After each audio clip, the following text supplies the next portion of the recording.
soit ouverte. Et les jours où la grande porte lui était ouverte, il dit voilà, je préfère rester ici à Corinthe au moins, à Éphèse, parce que là au moins une grande porte m'est ouverte. Amen. Et quand vous commencez au début du ministère, vous avez cette joie-là, cet excitement de voyager, d'aller partout. Mais après, quand le voyage s'intensifie et que vous vous déplacez tellement trop, ça cesse d'être juste, comme on dit en anglais, un excitement ou une joie, mais ça devient maintenant une responsabilité. Parce que ce n'est plus juste le fait que vous voyagez, mais c'est maintenant qu'est-ce que vous apportez quand vous voyagez. Et c'est maintenant plus la conscience du bagage que la joie du déplacement. Et étant donné que Dieu nous a donné cette responsabilité dans les corps de Christ, on n'est pas seulement pasteur, mais Dieu nous a donné la grâce d'exercer le ministère apostolique, c'est-à-dire édifier, bâtir les églises par-ci, par-là. Je voudrais vraiment dire merci à Dieu pour ma rencontre aussi avec le pasteur Christopher, parce que je considère que cette église, c'est aussi chez moi. Et toutes les fois que je viens travailler ici, je ne viens pas travailler comme un visiteur, je viens travailler dans mon église. Et on est à 2 semaines, Dieu nous a fait la grâce, c'est un témoignage que je donne, Dieu nous a fait la grâce, on a acheté un grand bâtiment en Afrique du Sud depuis le mois de septembre. Et par la grâce de Dieu, ce bâtiment-là a été construit simplement en 3 mois. Et nous sommes déjà là à 2 semaines, presque 1 mois de la dédicace. Moi, venir ici, c'est vraiment un très grand sacrifice parce que on est en train de finir les travaux. On va recevoir le monde entier qui va descendre en Afrique du Sud à Pretoria. C'est vraiment un grand sacrifice, mais aussi c'est une façon pour moi de témoigner l'amour que j'ai pour cette église. J'aime tellement cette église que je crois qu'en bâtissant cette église, Dieu bénit aussi notre église. Voilà, il y a beaucoup de Sud-Africains pendant que je parle, beaucoup de gens de mon église qui sont connectés en ligne. Je veux que vous puissiez les saluer. Faites quelque chose qu'ils sentent que...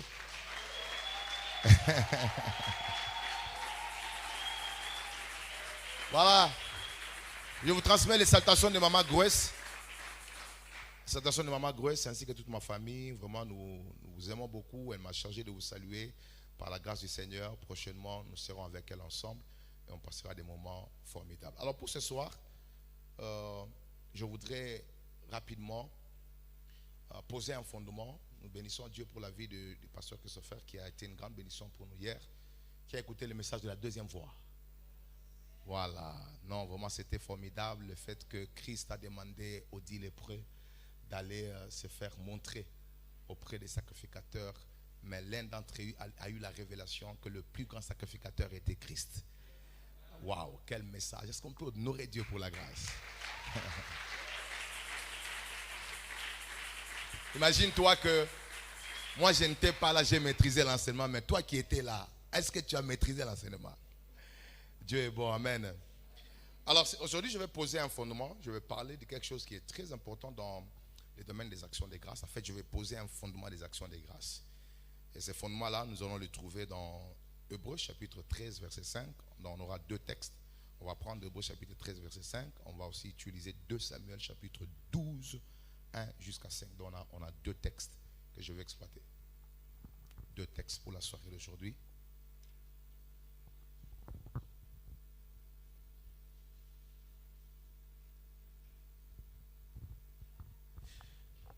On aura la parole de Dieu. Ne vous livrez pas à l'amour de l'argent.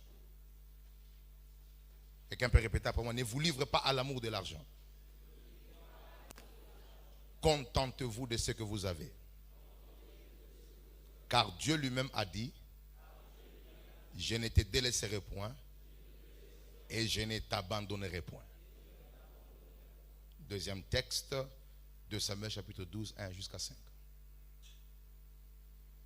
Que nous dit la Bible? On va faire une grande lecture ensemble. Et pour moi, ce texte est très fondamental pour ce séminaire. On y va. Est-ce que vous voyez de l'autre côté? Merci, on y va. 4. L'Éternel envoya Nathan vers David. Et Nathan vint à lui et lui dit, il y avait dans une ville 2 hommes, l'un riche et l'autre pauvre. Les riches avaient des brebis et des bœufs en très grand nombre. Le pauvre n'avait rien du tout qu'une petite brebis qu'il avait achetée. Il la nourrissait, elle la grandissait chez lui avec ses enfants. Elle mangeait de son pain, buvait dans sa coupe, dormait sur son sein et il la regardait comme sa fille. Un voyageur arriva chez l'homme riche, et le riche n'a pas voulu toucher à ses brebis ou à ses bœufs plutôt, pour préparer un repas au voyageur qui était venu chez lui. Il a pris la brebis du pauvre et l'a apprêtée pour l'homme qui était venu chez lui. La colère de David s'enflamma violemment contre cet homme. Il dit à Nathan, l'Éternel est vivant. L'homme qui a fait cela mérite quoi? La mort. Et il rendra 4 brebis pour avoir commis cette action et pour avoir été sans pitié. Et Nathan dit à David, tu es cet homme-là, ainsi par l'Éternel, le Dieu d'Israël. J'étais oint pour roi sur Israël et j'étais délivré de la main de Saül. Je t'ai mis en possession de la maison de ton maître. J'ai placé dans ton sein les femmes de ton maître et je t'ai donné la maison d'Israël et de Juda. Et si cela eût été peu, j'y aurais encore ajouté. Acclamons très fort pour la parole du Seigneur.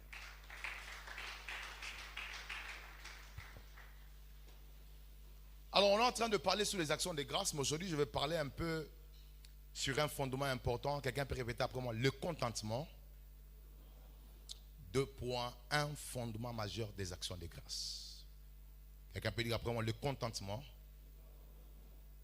Un fondement majeur des actions de grâce. Ou un fondement majeur de la reconnaissance. Quelqu'un peut dire amen.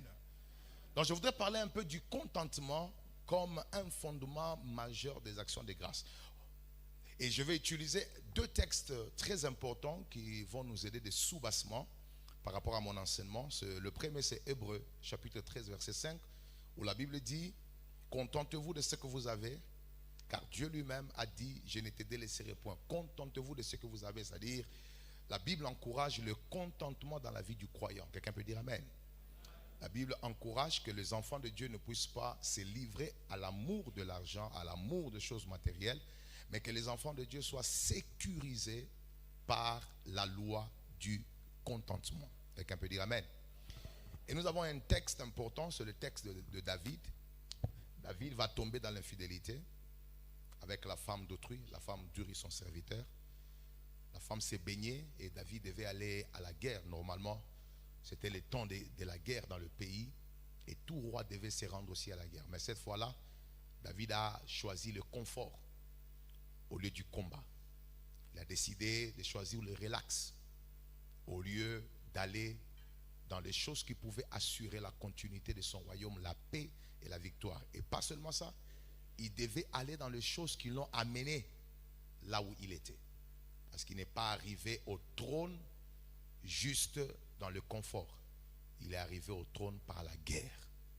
Quelqu'un peut dire amen? Et vous devez savoir dans votre vie que lorsque vous commencez à abandonner les bonnes habitudes qui vous ont amené où vous êtes arrivé, votre chute a commencé. L'homme qui devait aller dans un temps de combat et de bataille reste. Et il était maintenant en train de faire le tour dans le confort, le luxe. Et j'ai toujours dit, lorsque vous n'avez rien à faire, Satan va vous engager. Il était en train de regarder la beauté du palais royal. Et d'un coup, son regard va tomber sur une femme qui s'est baignée, tout nue. Et cette image a trouvé de l'espace dans une faiblesse qu'il n'avait pas encore traitée dans son intérieur. Vous savez, la Bible n'a jamais dit que Satan, c'est vrai qu'il est le tentateur, mais Satan ne vient pas d'abord nous tenter s'il n'a pas trouvé une faiblesse en nous qui correspond à la tentation extérieure. Chacun de nous est tenté par ses propres convoitises. C'est-à-dire que tout ce que tu ne règles pas en toi sera un terrain de la tentation extérieure que le diable va utiliser. Et donc, cette image va trouver de l'espace en lui. Et c'est comme ça que David va tomber avec cette femme. J'attire votre attention sur quelque chose. Quand David tombe, le ciel est au courant. Pendant qu'il fait cette bêtise, personne n'était là. Nathan n'était pas là. Les militaires n'étaient pas là. Le mari n'était pas là. Mais un homme était là. Celui qui a créé les cieux et la terre. Le Dieu qui a créé les cieux et la terre était présent. Vous savez, parfois, nous pensons que c'est vraiment très protégé et très safe lorsque nous commettons des bêtises en l'absence des humains. Mais je voudrais vous dire que cet homme commet cette bêtise, mais un prophète vient lui dire, écoute, il y avait deux personnes dans un territoire. L'un était riche et l'autre était pauvre. Le pauvre avait beaucoup de biens, il avait des brebis. Le riche plutôt avait beaucoup de biens, il avait des brebis. Et un jour il a été visité, mais le pauvre n'avait rien, il n'avait qu'une seule petite brebis. Et quand le riche a été visité par un homme, la Bible déclare qu'il va regarder parmi ses brebis comme s'il n'avait rien vu. Il va laisser toute le brebis, il va laisser tout le troupeau qu'il avait pour aller prendre la brebis du pauvre. Et cette brebis du pauvre était vraiment son ami, considéré comme sa fille.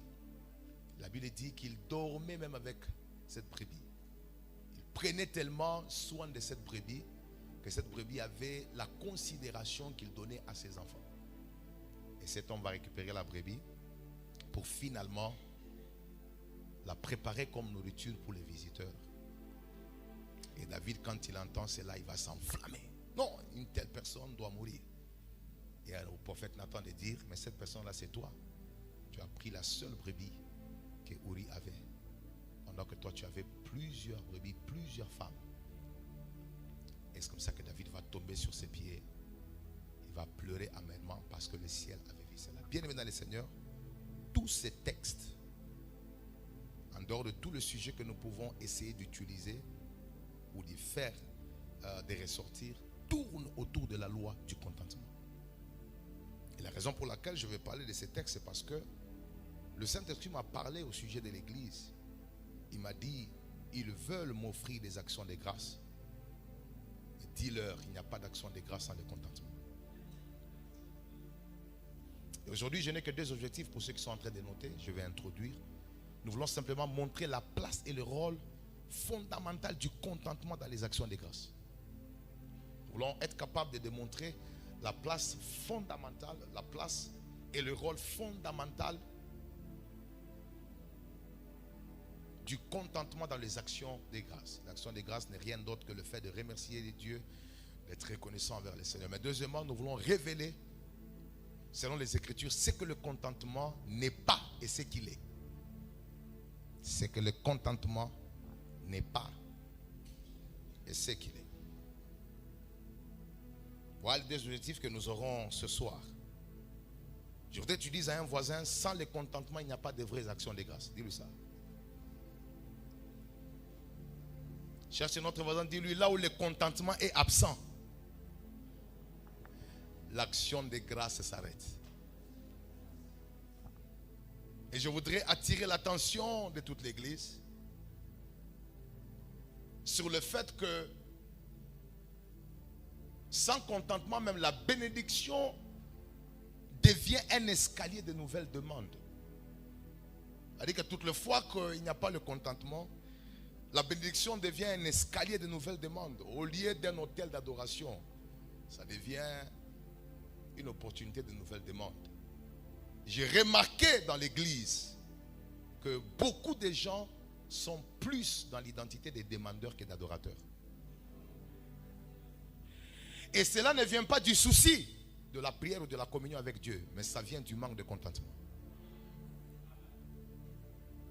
Si vous voulez connaître le sens des gratitudes des enfants de Dieu, mesurez le type de sujets qu'ils ont dans leur prière.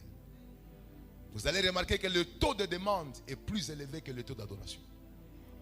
La communion avec Dieu ne se passe pas sur base des demandes. La communion se passe sur base de l'adoration. C'est plus vous contemplez Dieu, c'est plus vous devenez transformé. Et on contemple Dieu dans l'adoration. On contemple Dieu en proclamant qui il est. Parce que tu ne peux proclamer par la bouche que ce que ton esprit a vu. C'est ce que tu vois de Dieu. C'est ce que tu connais de Dieu. C'est ce que ta bouche déclare. Et nous avons un sérieux problème aujourd'hui. C'est que comme on n'exerce pas le contentement, nous nous retrouvons en des demandeurs insatisfaits. Et même quand on adore, c'est en fonction d'un miracle, mais on ne peut pas l'adorer en fonction d'un contentement. Et vous devez être conscient que sur la terre, aussi longtemps que vous existez, vous aurez toujours de besoin, si vous ne savez pas comment s'arrêter pour rendre grâce à Dieu. Parce que chaque exaucement est une introduction de nouvelles demandes. Toutes les fois que Dieu exauce un besoin, sachez que dans cet exaucement-là, il y a des nouveaux besoins qui commencent. Et si on ne développe pas le sens de contentement, on risque d'être des chrétiens frustrés, des chrétiens qui sont toujours à la recherche de choses sans jamais se contenter de ce que Dieu a donné. Je donne un exemple. Quelqu'un dit, Seigneur, donne-moi un travail. Dis à un voisin, Seigneur, donne-moi un travail. Dès que Dieu a donné le travail, regardez comment est-ce que l'exaucement va engendrer des besoins. Seigneur, augmente mon salaire. Seigneur, augmente mon salaire. Et puis après, Seigneur, donne-moi une voiture. Je suis fatigué d'aller en transport. Ça bouffe tout mon salaire. Après, Seigneur, donne-moi une maison parce que je dois être maintenant stable. Et puis après, Seigneur, change-moi de patron parce que celui-ci ne me comprend pas, il me combat. Et puis au-delà de tout, maintenant je suis devenu stable, il me faut une femme. Et puis après avoir une femme, il me faut des enfants. Après les enfants augmentent encore plus fort. Augmente encore mon salaire parce que je dois payer le minervois de mes enfants. Dis à un voisin, on ne finira jamais d'avoir des besoins si on ne sait pas s'arrêter pour se contenter de ce que Dieu a fait avant de continuer.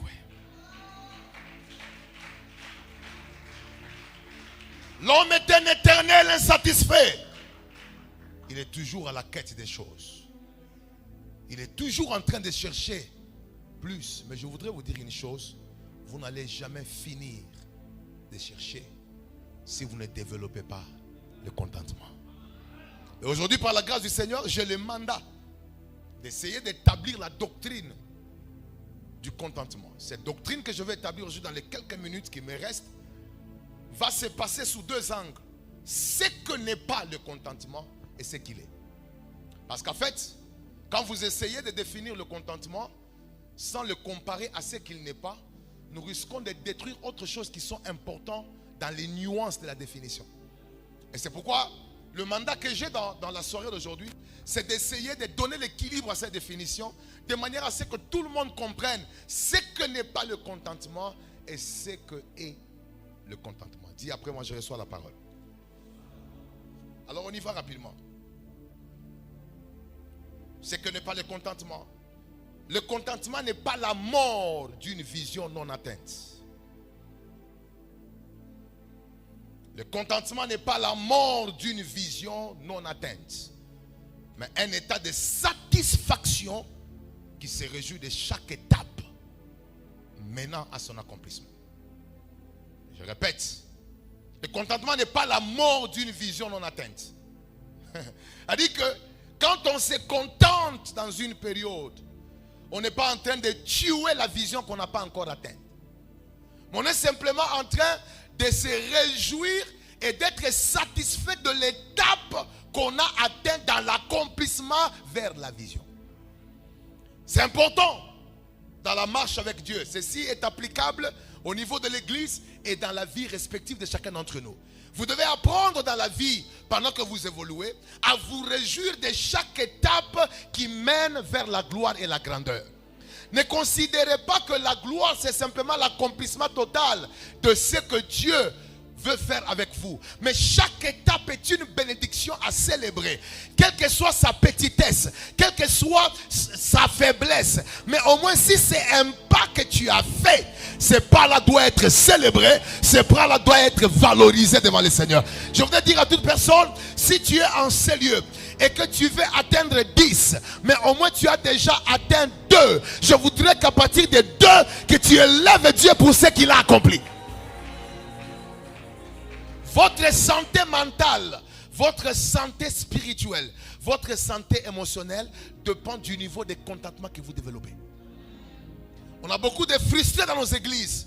On a beaucoup de gens qui n'ont jamais la joie complète parce qu'ils sont toujours en train d'attendre la finalité des choses. Mais la Bible dit quoi? J'aime ce verset dans Zacharie chapitre 4 verset 10. Il dit, car ceux qui méprisaient le jour de faible commencement se réjouiront en voyant le niveau de la main de Zérobabel. Ce verset me complique un peu. Il dit, car ceux qui méprisaient le jour de quoi? de faibles commencements se réjouiront en voyant le niveau de quoi? Dans la main des Zérubabel. Ce verset est en train de nous montrer qu'il y a des gens qui ne se réjouissent que lorsqu'ils voient le niveau total et élevé de ce que nous faisons. Mais nous devons être de ceux qui ne méprisent pas le jour de faible commencement, parce que tu n'atteindras jamais le sommet si tu n'as pas commencé au bas. Je voudrais dire à mon fils aujourd'hui, qui est présent parmi nous, que cette église à ce niveau est aussi une bénédiction qu'il faut célébrer. Tu n'as pas besoin d'attendre 50 000 pour devenir un homme content. Chaque étape, est-ce que savez-vous que même dans l'étape la plus petite, il y a toujours une gloire que vous ne trouverez jamais dans l'étape la plus grande? Je vais te montrer. Moi, quand j'avais une église de 30 personnes à l'époque, j'étais capable de faire des suivis par semaine de toutes ces 30 personnes. Le jour où l'église a grandi, je ne pouvais plus visiter tout le monde. Je commençais à perdre les contrôles sur certains membres. Ça dit que ma réjouissance par rapport à la petitesse de l'église de ces temps-là était une bénédiction. Parce que j'étais capable de contrôler tout le monde. Savez-vous qu'à chaque étape, il y a une chose que vous bénéficiez, que vous ne pouvez jamais bénéficier dans l'étape plus grande. C'est pourquoi pendant que tu attends la grandeur, bénis Dieu à partir de là où tu es. Parce que là où tu es est une étape aussi bénie qui te mène vers la gloire. Dis à un voisin, ne méprise pas là où tu es. Dis-lui, ne méprise pas le niveau où tu es. C'est une étape importante qu'il faut célébrer et pour laquelle il faut rendre grâce à Dieu. Proverbe 4, 18, écoutez ce que la Bible dit. Les sentiers des justes est comme la lumière resplendissante. J'aime ce verset. Dont l'éclat va croissant jusqu'au milieu du jour. Vous entendez comment la Bible dit? Les sentiers du juste, il est comment? Est comme la lumière quoi? Resplendissante. Mais il faut faire la différence entre une lumière resplendissante dont l'éclat va croissant. Donc tu peux avoir une lumière resplendissante mais qui est encore petite. Maintenant c'est au fur et à mesure que tu évolues qu'elle est en train maintenant de faire quoi? De croître. Alors il ne faut pas commencer à célébrer lorsqu'elle commence à croître. Il faut célébrer parce qu'elle est déjà resplendissante. Et que chaque étape de ta marche avec le Seigneur inaugure une dimension importante qu'il faut célébrer avant d'entrer dans la prochaine dimension. C'est pourquoi je voudrais que tu célèbres Dieu pour les 5 000 que tu as eu, que tu célèbres Dieu pour les 10 000 que tu as eu, que tu célèbres Dieu pour les 2 000 que tu as eu, que tu célèbres Dieu pour la taille que tu as aujourd'hui, que tu célèbres Dieu pour les objectifs que tu n'as pas atteints totalement mais que tu as atteints à moitié. Et apprends à bâtir des actions de grâce sur base de petits résultats. C'est le contentement qui commence. Et ça va te garder en bonne santé pendant longtemps. Tu ne souffriras pas parce que ça te garde en bonne santé à cause d'un esprit de reconnaissance. Dis à un voisin, la reconnaissance soigne les maladies du cœur. Il y a beaucoup de maladies. Beaucoup de gens ici parmi nous ont des maladies de convoitise. Des maladies de comparaison. Ça ne se soigne que lorsque tu commences à valoriser ta petite brebis. Donne-moi un bon amen. Deuxième chose, c'est que le contentement n'est pas ce qu'il est. On y va. Le contentement n'est pas l'arrêt du progrès. Dis après moi, n'est pas l'arrêt du progrès. Ni la prétention d'avoir atteint les sommets. Mais la reconnaissance du progrès et des œuvres déjà accomplies. Voilà, je répète. Le contentement n'est pas l'arrêt du progrès. Dis après moi, ce n'est pas l'arrêt du progrès. Quand on parle du contentement, ça ne signifie pas que tu arrêtes de progresser parce que tu prétends avoir déjà atteint les sommets. Non, ce n'est pas ça le contentement. Le contentement, c'est simplement reconnaître le progrès et ce que tu as déjà accompli ou ce que Dieu a déjà fait avec toi. C'est ça le contentement. On n'est pas en train de s'arrêter pour dire qu'on est arrivé. Mais on veut d'abord être capable d'apprécier là où nous sommes. Moi, je voudrais dire aujourd'hui, aime la maison que tu as. Célèbre le mari que tu as. Célèbre ton pasteur que tu as. Célèbre votre église. Célébrez votre église. Vous avez une belle église très propre. Je peux voir comment vous organisez. Le son est très bon. Dis à un voisin, si tu ne célèbres pas ce que tu as, tu ne célébreras jamais ce qui viendra.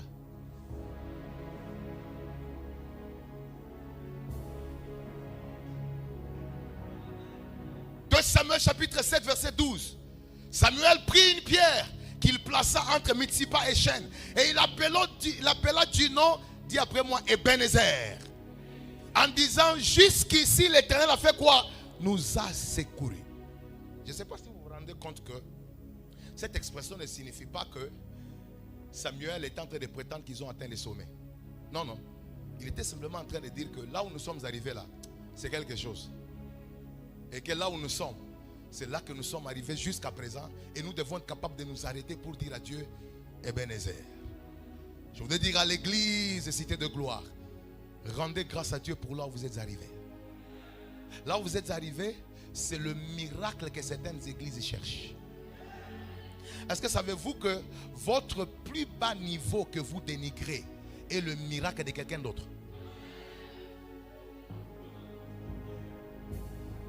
Vous savez, quand je regarde la vie, j'ai étudié quelque chose. L'abondance et la gloire sont relatives. C'est-à-dire, ce que toi tu appelles gloire peut être le petit niveau d'une autre personne. Et ce que toi tu appelles gloire peut être le rêve d'une autre personne. Et dans le domaine de la gloire, le plus haut niveau de quelqu'un peut devenir le plus bas niveau de quelqu'un d'autre. C'est pourquoi vous allez remarquer que Élie marche avec le Seigneur, mais arrivé à la fin, le plus grand miracle qu'il fait, c'est qu'il divise le Jourdain. Mais son fils qui commence, son premier miracle, considéré comme le début, c'était la division du Jourdain qui était la sommité de son père. A dit que dans le domaine de la gloire, ce que tu appelles gloire peut être le petit niveau de quelqu'un qui commence. Et ce que toi tu appelles gloire peut être le plafond d'une autre personne. Cela est relatif. Et c'est pourquoi il faut apprendre la loi du contentement. La loi du contentement. Dis à un voisin, il faut apprendre la loi du contentement. J'aimerais avancer en vous donnant un élément très important. Psaume 103 verset 2. Mon âme bénit l'Éternel et n'oublie aucun quoi? Aucun de ses bienfaits. J'aime ces versets parce que la Bible ne veut pas que tu considères qu'il y a des petits bienfaits et des grands bienfaits. Elle veut dire n'oublie aucun de ses bienfaits. C'est-à-dire que toutes les tailles sont confondues. Aussi longtemps que c'est un bienfait, la Bible veut que pendant que tu évolues là, que tu ne puisses pas oublier le bienfait de l'Éternel. C'est toujours la loi du contentement. C'est-à-dire que lorsque Dieu commence à nous enseigner le contentement, ce n'est pas l'arrêt du progrès. Ce n'est pas qu'on est en train de prétendre qu'on a atteint le sommet. Mais on veut reconnaître au moins qu'on a fait un progrès. On veut reconnaître devant le Seigneur qu'on n'est plus là où on était avant. Je voudrais dire à cette église, vous n'êtes plus là où vous étiez avant. J'ai dit, vous n'êtes plus là où vous étiez avant. Même toi-même dans ta vie respective, tu n'es plus là où tu étais avant. Dis à un voisin, je ne suis plus là où j'étais avant. Deutéronome chapitre 8 verset 10. C'est Dieu qui parle. Quand tu mangeras et tu te rassasieras, tu béniras l'Éternel. Quand tu mangeras, tu feras quoi? Tu béniras qui? Pour le bon pays qu'il t'a donné. Vous voyez? Dieu veut que nous puissions toujours apprécier le niveau où nous sommes. Même si ce n'est pas la hauteur la plus élevée, mais tu dois apprendre à apprécier le niveau où tu es. Et cela préserve ta vie. 3. Notez ceci. Le contentement n'est pas un caractère inné. Dis à un voisin, ce n'est pas un caractère inné. On ne naît pas avec le contentement. La nature de l'homme qui a été détruite par le péché adamique, étant en Christ, cette nature est en train d'être restaurée par la puissance de la parole, doit être exposée à la discipline de la restauration du contentement. Notez que le contentement n'est pas un caractère inné, mais une discipline que l'on s'impose, que l'on apprend et que l'on développe avec le temps. Je répète, le contentement n'est pas un caractère inné, Mais une discipline que l'on s'impose. Dis après moi, on s'impose. Yes. Que l'on apprend et que l'on développe avec le temps. Tu dois savoir que tu n'es pas né avec le contentement en toi. C'est pourquoi tu vas remarquer, l'homme est toujours à la recherche des choses. Depuis que tu es né, tu es en train de chercher quelque chose. C'est combien que tu cherches? J'ai besoin de demander aux gens qui cherchent beaucoup l'argent. Je vous pose la question. Dites-moi d'abord, c'est combien que vous cherchez? C'est combien que tu cherches? Depuis que tu cherchais, tu n'as pas encore trouvé. Tu as même trouvé, mais tu n'es pas encore arrivé. Et la Bible dit, celui qui cherche l'argent ne se rassasiera jamais. Tu ne seras jamais rassasié de l'argent. Et ceux qui veulent s'enrichir, ils tomberont dans quoi? Dans beaucoup bien des tourments. C'est-à-dire que sur cette terre, tu dois savoir qu'il n'y aura pas une chose qui va te satisfaire plus que Dieu. C'est pourquoi au-delà de tout ce que tu obtiendras, Dieu laissera toujours un vide que l'argent ne peut pas combler, que le mariage ne peut pas combler, que les enfants ne peuvent pas combler, mais qui ne peut être comblé que par sa présence et ta capacité à donner des actions de grâce à celui qui est l'auteur de toutes choses.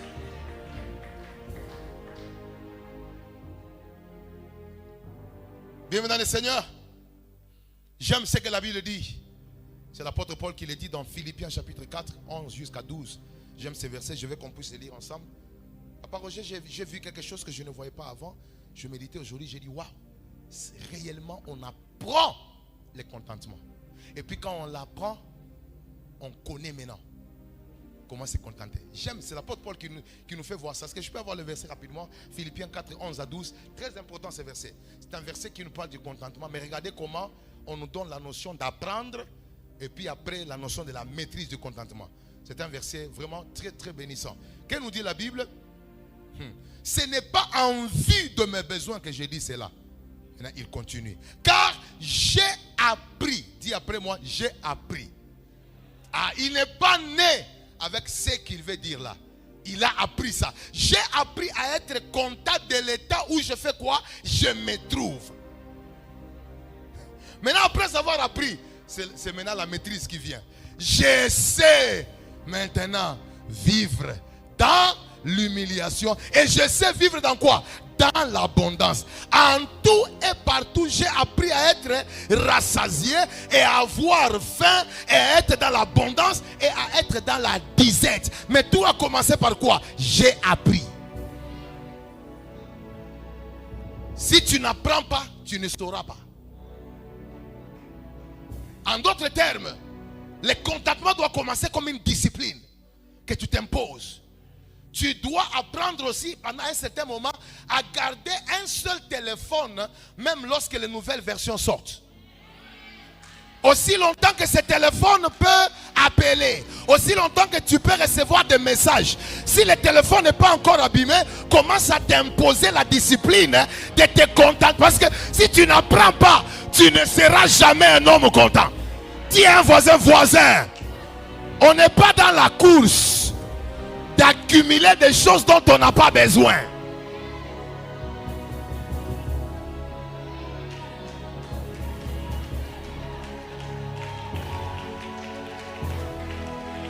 Savez-vous pourquoi est-ce que certaines personnes n'ont pas fait de progrès dans l'accomplissement des grands projets? C'est parce qu'ils ont la convoitise. Certaines choses que tu achètes, en réalité tu n'en as pas besoin. C'est seulement le souci d'avoir tout ce qui vient. Aussi longtemps que ta veste est encore en bon état, garde-le. Aussi longtemps que tes chaussures sont encore en bon état, garde-le. Mais tu peux mettre l'argent à côté pour des projets sérieux. Et en même temps, tu apprends quoi? Le contentement.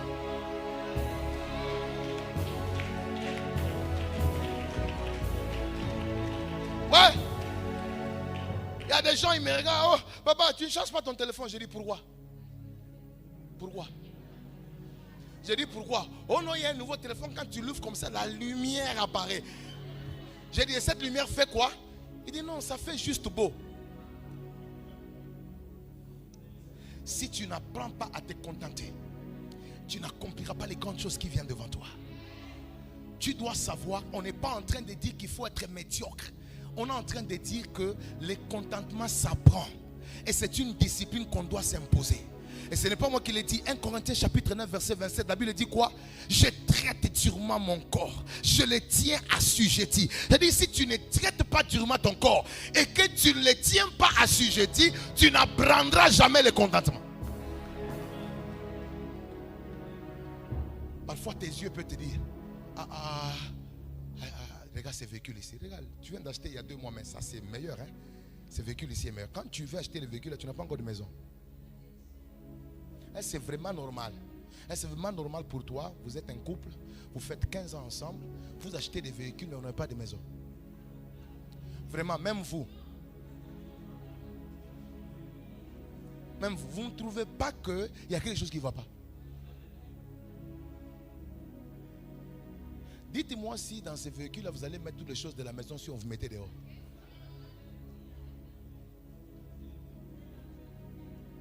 Dis à un voisin, si on n'apprend pas le contentement, on ne saura pas bien manager ce que Dieu nous donne.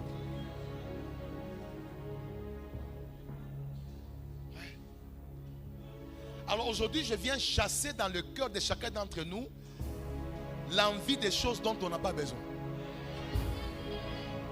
Il y a des choses en réalité dont tu n'as pas besoin. En fait, tu n'as pas besoin d'un téléphone. Tu n'as pas besoin de iPhone 18. Parce que le téléphone que tu as peut encore appeler, le téléphone que tu as peut faire encore des messages. En réalité, ce dont tu as besoin, c'est la discipline de te contenter de ce qui est encore en bon état.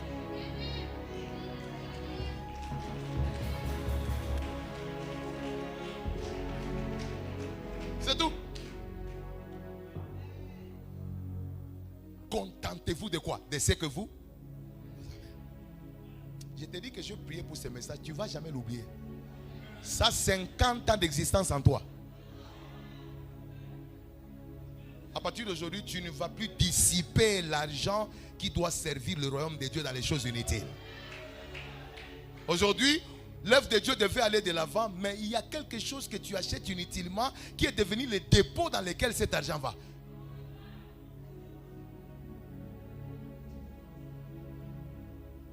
Dis à un voisin, à partir d'aujourd'hui, je commence à m'imposer la discipline du contentement. Et puis je commence à apprendre à me contenter des choses qui sont encore bonnes.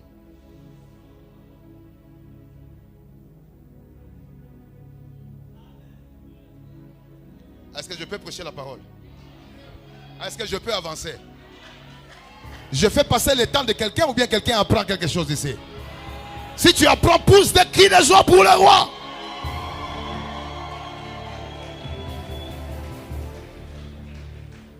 Quatrième chose, dis après moi, le contentement n'est pas l'absence de soif d'aspirer à plus. Répète encore, le contentement n'est pas l'absence de soif d'aspirer à plus. Mais c'est la capacité de rester un adorateur même au milieu du manque. Je répète. Le contentement n'est pas l'absence de soif d'aspirer à quoi? À plus. Mais c'est la capacité de rester un adorateur même au milieu du manque.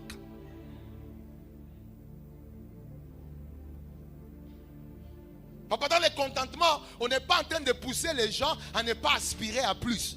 Parce qu'avec Dieu, on doit toujours aspirer. Quelqu'un peut dire amen? Et c'est ça l'équilibre. Mais pendant qu'on est en train d'aspirer là, nous ne devons pas oublier la capacité d'être un adorateur même lorsqu'il n'y a rien. Parce que le contentement se manifeste aussi lorsque on est capable d'accepter d'adorer Dieu dans l'absence de ce qu'on veut. En fait, le contentement n'est pas simplement dans le fait d'agréer ou d'apprécier ce qu'on a, mais c'est aussi d'apprécier Dieu dans l'absence de ce qu'on désire.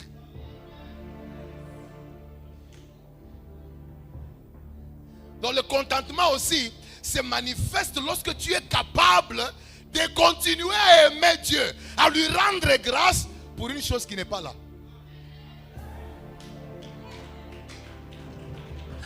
Est-ce que je peux voir quelqu'un qui peut adorer Dieu pour un mariage qui n'est pas là, pour un enfant qui n'est pas là, pour une opportunité qui n'est pas là? Accepter d'adorer Dieu même lorsque l'exaucement n'est pas encore là.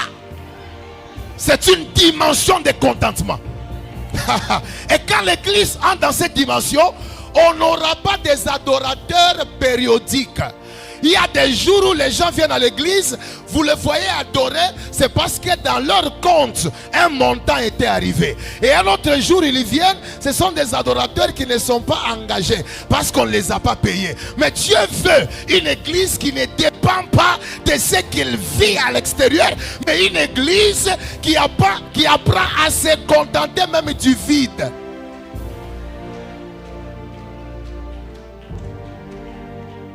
Quelqu'un va me dire, apôtre, mais cela est dangereux. Je dis oui, c'est dangereux parce que c'est ce que l'homme ne veut pas. Job chapitre 1, verset 20 à 21. J'aime ça. Job s'éleva, déchira son manteau, se rasa la tête. Puis il se jeta par terre et se prosterna et dit, l'Éternel a donné, l'Éternel a ôté, que le nom de l'Éternel soit béni. C'est une action de grâce, un contentement qui se passe dans l'absence des choses. Il est en train de se contenter et de rendre grâce à Dieu pour le fait qu'il a perdu les choses.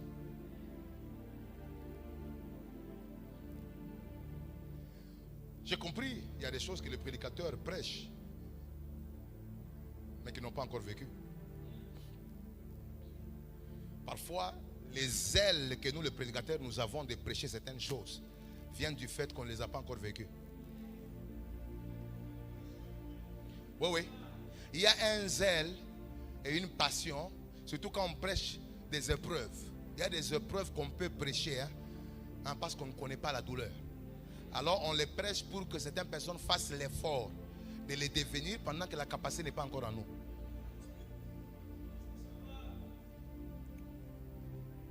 Celui qui vous prêche ici a perdu son enfant l'année passée. Il a perdu son enfant. Un bébé qui est né de 21 jours. Ce n'est pas la prière qui manque. Ce n'est pas l'autorité de commander des résultats qui manquent. L'église, on a appris à l'église comment faire pour vaincre des batailles. Mais l'église n'a pas été beaucoup enseignée sur comment vivre quand Dieu a décidé de faire le contraire de ce que Dieu a demandé.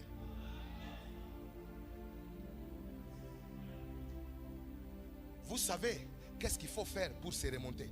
Mais vous ne savez pas qu'est-ce qu'il faut faire quand Dieu ne vous a pas exaucé. Parce que Dieu n'est pas bon seulement en nous donnant des choses que nous voulons. Il est aussi bon en nous retirant des choses. Parce que l'entrée dans la présence de Dieu ne signifie pas toujours recevoir. L'entrée dans la présence de Dieu signifie aussi perdre. Jacob entre dans la présence de Dieu, mais il sort, il perd. Sa capacité devient machine. Zacharie entre dans la présence de Dieu, il perd la voix, pas pendant un jour. Et vous devez être conscient qu'avec Dieu, il peut vous arracher une chose ou vous faire passer par la preuve, pas parce qu'il a besoin de la chose. Ce qui compte, il veut voir comment vous restez après la perte. Parce que ce qui compte pour Dieu n'est pas ce qui part, parce que Dieu ne perd rien. Ce qui compte, c'est comment tu restes. Comment expliquer, papa? Paul, un homme que Dieu a utilisé puissamment, très fort dans la gloire, il a prié 3 fois pour que Dieu enlève une certaine maladie qui était dans son corps. Mais Dieu a refusé. Et je n'ai jamais entendu Paul être découragé et dire que voilà, Dieu n'existe pas, Dieu n'est pas bon. Mais ça, on ne prêche pas trop. Et les chrétiens doivent savoir, parfois, il y a des choses que Dieu n'enlèvera pas. Et il y a des prières que Dieu n'exaucera pas. Pas parce qu'il est incapable, mais parce qu'il décide par lui-même. Rappelez-vous que quand Jésus allait mourir à la croix, il avait dit quoi? Ôte de moi quoi? Cette coupe. C'était une prière. Dieu ne l'a jamais exaucée. Mais Dieu lui a donné la force de boire la coupe. Parfois Dieu ne va pas exaucer ce que tu demandes, mais il va te donner la force de consommer ce qui fait mal.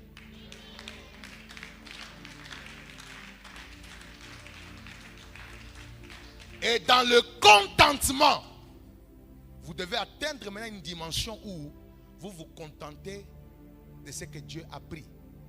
Vous vous contentez de l'absence de quelque chose. Mon fils est mort.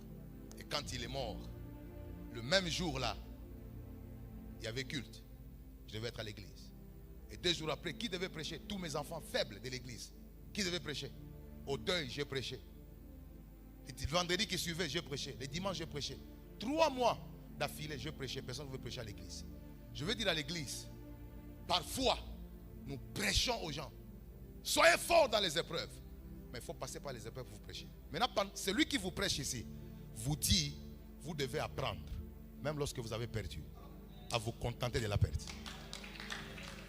Maintenant, quand vous avez fait preuve de contentement dans le manquement, Dieu vous amène à la prochaine dimension. Sur cette terre, il n'y a aucune chose que tu as qui est éternelle. Tout ce que tu as peut se perdre. Et c'est pourquoi tu ne dois pas attacher à ton cœur les choses.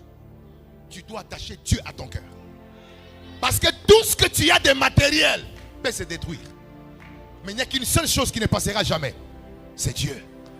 Si ta foi en Dieu dépend du mariage que Dieu t'a donné, le jour où le mariage va mourir, tu vas quitter le Seigneur.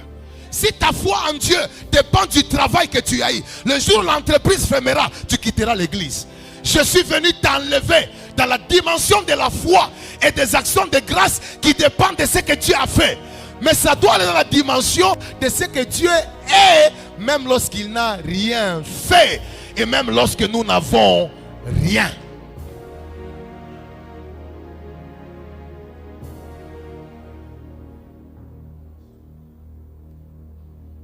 Il y a quelque chose que j'aime, pasteur. Jésus arrive devant la tombe de Lazare. Lazare sent. Mais Jésus dit, Seigneur, je te rends grâce. Il arrive devant la tombe. Lazare est déjà en train de pourrir. Mais il dit, Seigneur, je te rends grâce. Est-ce que tu as déjà atteint la dimension d'apprendre à adorer Dieu devant des choses qui n'ont plus de vie? Est-ce que tu as déjà atteint la dimension où la chose pour laquelle tu adores Dieu n'a plus de sens pour toi? Mais tu apprends à l'élever parce qu'il est écrit. Nous devons maintenant adorer Dieu en toutes circonstances. Dans les circonstances, ce n'est pas seulement dans les bonnes circonstances, même dans les mauvaises circonstances. Tu commences à grandir lorsque les alléluia peuvent sortir quand tu as mal. Et vous devez savoir, il n'y a aucune personne sur cette terre qui ne passera pas par l'épreuve de la perte. La perte dont je parle n'est pas simplement familiale. Ça peut être une maison, ça peut être des amis, ça peut être un mariage, ça peut être quelque chose. Tout le monde peut perdre. Mais le problème n'est pas ce qu'on perd. Le problème c'est comment on reste devant Dieu quand on a perdu. Parce qu'il y a probabilité que tu deviennes plus mauvais après avoir perdu. Parce que tu commences à juger Dieu. La confiance en Dieu n'est pas seulement dans la capacité de croire en ce qu'il peut faire. Mais c'est aussi la capacité à en croire en ce que sa souveraineté peut décider.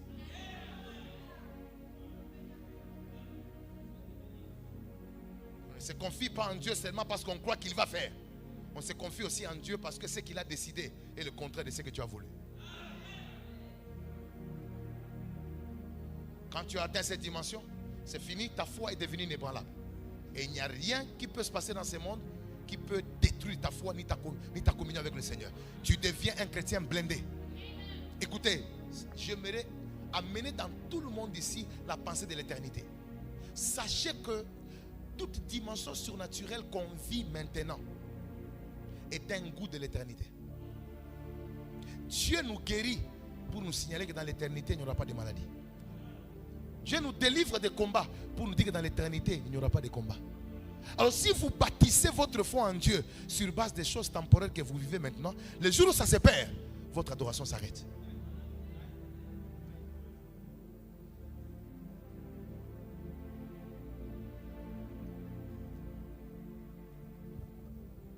Est-ce que tu peux monter dans la dimension à partir d'aujourd'hui où la perte devient une occasion de contentement? Et quand tu entends cette dimension, tu sais qu'est-ce qui va se passer? Dieu va commencer à bâtir des grandes choses avec toi. Parce que Dieu ne bâtit pas des choses durables sans briser les humains. Quel est le jour où Dieu a donné à Jacob le nom d'Israël? Vous savez ce que signifie avoir le nom d'Israël? Ça signifie être un homme d'abord un individu transformé.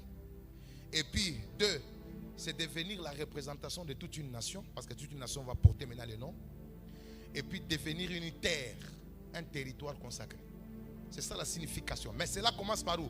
Commence par un brisement. Si Dieu ne vous brise pas, il ne peut pas vous faire passer à la dimension d'une terre, d'un territoire ou d'une représentation d'une nation.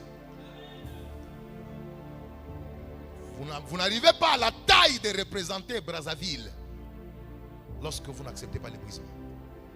Est-ce qu'il y a-t-il des personnes aujourd'hui qui peuvent accepter que certaines souffrances ne viennent pas seulement parce qu'on a péché, mais elles viennent parce que Dieu doit nous préparer à des grandes choses? Comment est-ce que tu es resté devant le Seigneur quand il t'avait pris la chose que tu aimais? Certains d'entre nous sont devenus des rebelles. Ils viennent à l'église, mais tu es fâché. Tu viens à l'église, mais quand on prêche, on dit des déclarations, tu ne crois plus. Mais non, tout ce que Dieu veut savoir, c'était ça. Il voulait savoir si ton amour pour lui dépendait de ce que tu avais ou ça dépendait de l'amour réel que tu as pour lui. Si tu es parmi nous, tu as perdu des choses qui t'ont changé, qui t'ont ramené dans le monde, tu dois te repentir parce que tu avais échoué l'examen. Je termine ce soir. Je termine ce soir. Notez ceci. Bien aimé, pendant que je suis en train d'enseigner là, l'Esprit de Dieu me dit, arrête le message.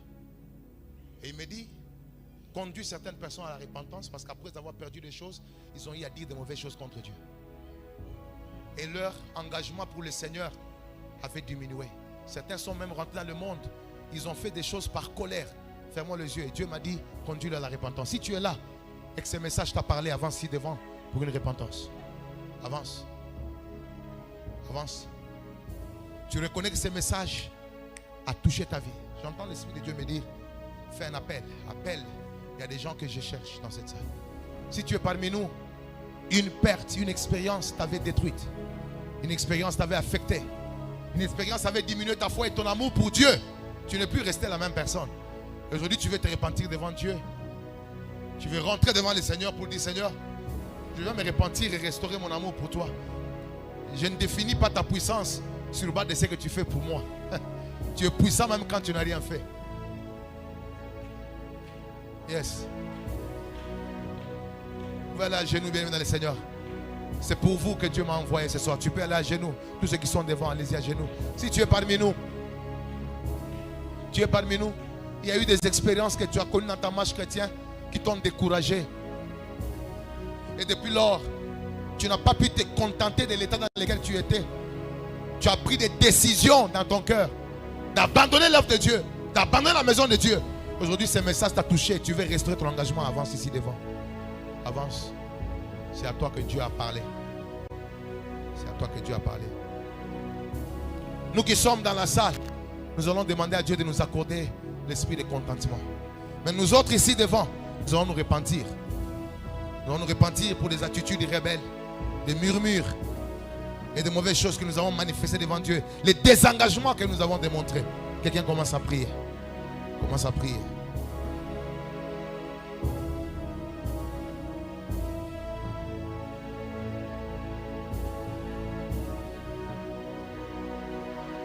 Quelqu'un monte en prière.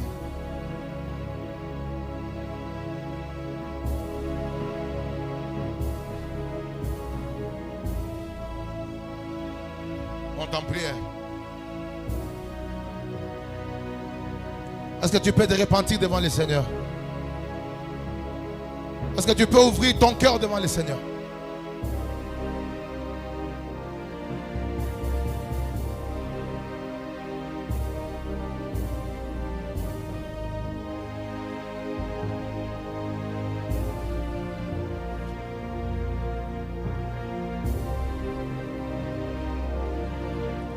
Nous sommes presque à la fin de ce culte. Église, est-ce que vous pouvez tenir debout? Ceux qui sont devant, levez le main. Ceux qui sont devant, levez le main. Une main levée, une autre sur la poitrine. Fais cette prière après moi. Seigneur Jésus. Plus fort que ça, Seigneur Jésus. Est-ce que nous autres, on peut être debout, nous qui sommes dans la salle? Dis après moi, Seigneur Jésus, merci pour le message. J'ai senti ton amour. J'ai senti ta voix. Merci d'avoir touché ma vie. Je viens me repentir à cause des décisions, à cause des attitudes, à cause de mes jugements injustes sur ta personne, à cause des expériences que j'ai connues. Tu es bon, même lorsque j'ai perdu. Tu es bon, même lorsque je manque. Je viens prendre la décision de te revenir dans mon engagement pour toi, dans mon attachement à toi. Restaure ma vie, restaure ma communion. Aide-moi à comprendre ce que tu poursuivais derrière les expériences que j'ai connues.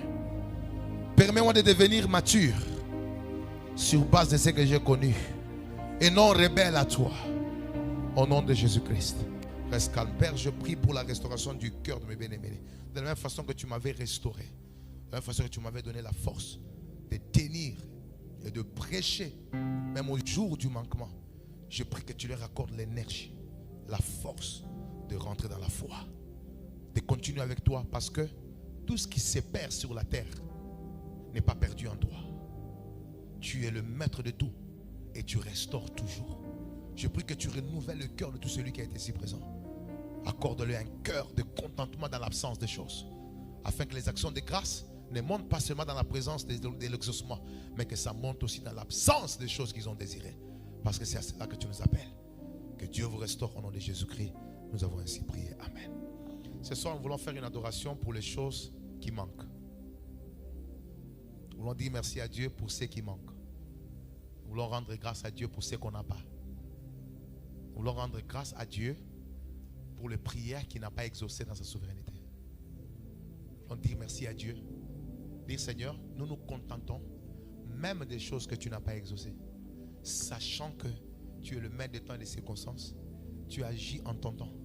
Mais nous voulons aussi dire merci à Dieu pour les choses qu'il a faites dans lesquelles nous sommes présentement. Quelqu'un de nous peut montrer la... C'est un séminaire de la reconnaissance, un séminaire de contentement. Nous voulons dire merci à Dieu pour les choses qui manquent et pour les choses qu'il a manifestées jusqu'où nous sommes. Commence à adorer le Seigneur.